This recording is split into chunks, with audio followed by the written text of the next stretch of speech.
Time waste చేయకుండా ఉండాలంటే ఉండాల్సిన టెక్నిక్ ఏంటి తెలుసా? ప్రతి 1 ఆర్ 2 అవర్స్‌కి ఒకసారి ఒక్కసారి ఆలోచించండి. మనం ఈరోజు మనం అనుకున్న విధంగానే ఉన్నామా? ఈరోజు ఎంత టైం వేస్ట్ చేస్తున్నాం? పోస్ట్‌పోన్ చేయొద్దు. ఏ థింగ్స్ కూడా పోస్ట్‌పోన్ చేయొద్దు.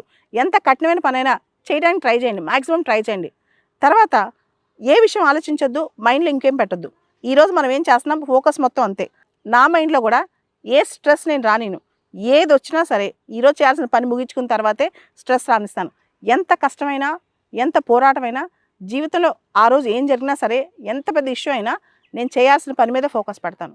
ఎప్పుడైతే మనకు ఆ విషయం అర్థమైందో, అంటే మనం ఎన్ని డిస్ట్రాక్షన్స్ వచ్చినా, మనకెంత స్ట్రెస్ వచ్చినా, మనకెన్ని డీవియేషన్స్ వచ్చినా, మనల్ని ఎంతమంది ఎంత వేధించినా, ఎంత హింసించినా, మన బయట ఎక్స్టర్నల్ ఫోర్సెస్ మనల్ని ఎంత పుష్ చేసినా సరే, ఎంత వాల్‌కి పుష్ చేసినా సరే, మనం మనకు అనుకుని చేస్తే అదే మన టైం మేనేజ్‌మెంట్ అనమాట.